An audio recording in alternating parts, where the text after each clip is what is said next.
Halo guys, salam sejahtera. Terima kasih masih berada di channel ini. Bagi mereka yang baru bergabung di channel ini, silakan subscribe, like, comment, share supaya Anda tidak akan ketinggalan info-info yang saya akan sampaikan di channel ini. Berita hari ini saya mau kongsikan kepada Anda daripada Astro Awani, PBM pecat Zuraida 10 pemimpin lain. Kuala Lumpur, Parti Bangsa Malaysia PBM mengumumkan memecat 11 pemimpinnya termasuk Datu Zuraida Kamarudin yang dicadangkan sebagai bakal presiden parti itu sebelum ini.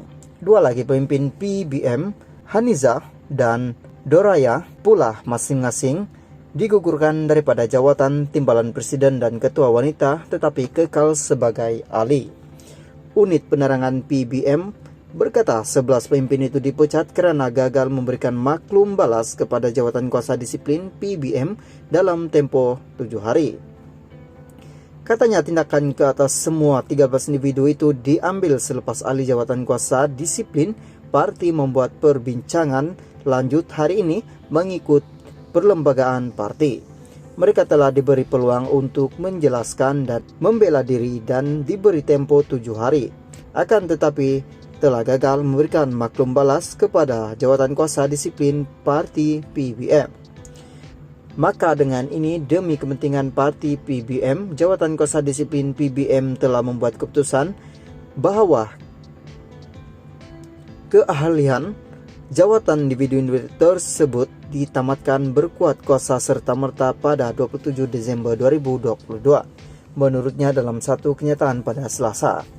Zuraida sebelum ini dilaporkan menyifatkan Presiden PBM Laris Sang sebagai tidak matang dan aku dalam menguruskan PBM selain membuat ugutan.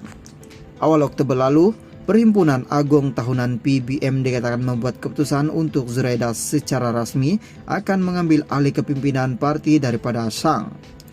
Keputusan Perhimpunan Agung Tahunan PBM itu kemudiannya diluluskan oleh masyarakat majelis tertinggi parti itu, namun Sang menyakat peralihan kuasa itu dan menegaskan beliau masih presiden parti menurut jabatan pendaftaran pertubuhan. Beliau kemudian mengisytiharkan musyawarah majelis tertinggi PBM yang meluluskan peralihan jawatan presiden kepada Zuraida tidak seadan menggantung jawatannya sebagai pengganti dan 12 anggota lain lagi parti lain. Guys, terima kasih masih berada di channel ini. Bagi mereka yang baru bergabung di channel ini, silakan subscribe, like, comment, share supaya Anda tidak akan ketinggalan info-info yang saya akan sampaikan di channel ini. Berita hari ini saya mau kongsikan kepada Anda daripada Sinar Harian. Beri ruang peluang Anwar takbir negara Aldi. Alor Gajah beri ruang dan peluang kepada Perdana Menteri Datuk Seri Anwar Ibrahim melaksanakan tanggung jawabnya mentakbir negara, kata pengurusi Pakatan Harapan PH Melaka Aldi Zahari. Timbalan Menteri Pertahanan itu berkata beliau yakin Anwar mampu memimpin negara berdepan jangkaan ketidaktentuan ekonomi global pada tahun depan berdasarkan kemampuan serta pengalaman Perdana Menteri ke-10 itu.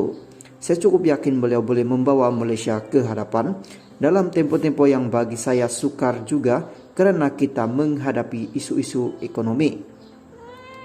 Beliau berkata demikian kepada pemberita selepas menziarahi dan menyampaikan sumbangan kepada Lai Hua Kiong 54 dan Tai Ching Fui 63 di kampung Macap baru di sini yang masing-masing kehilangan 4 ahli keluarga dalam insiden tanah runtuh di Batang Kali, Selangor baru-baru ini. Semalam bekas Perdana Menteri Tun Dr. Mahathir Mohamad dilaporkan menyatakan kebimbangannya mengenai kemampuan Anwar untuk berhadapan krisis kemelesetan ekonomi dan cabaran pemulihan pasca pandemik berdasarkan pandangannya terhadap prestasi ahli parlimen Tambun itu sebagai Menteri Keuangan lebih 20 tahun lalu.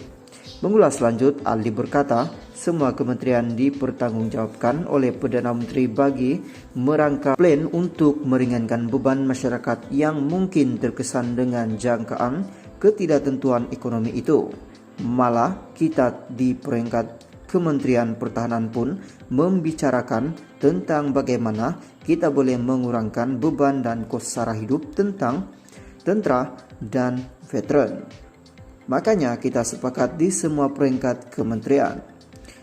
Isu utama kita banyak berkait dengan kos sara hidup.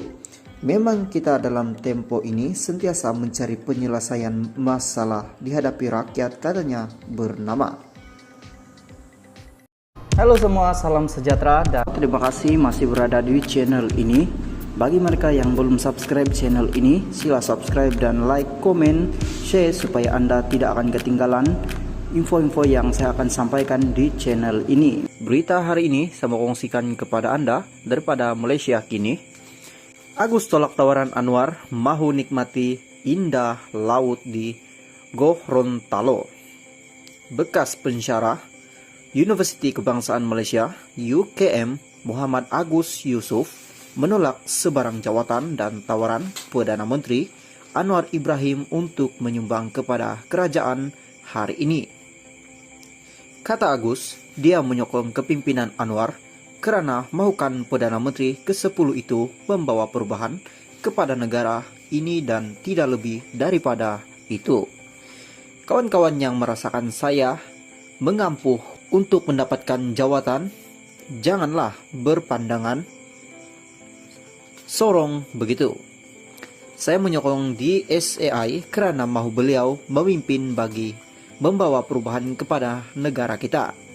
Saya tidak boleh bayangkan apa akan terjadi jika pemimpin lain yang memerintah, katanya dalam satu komen pada hantaran di Facebook.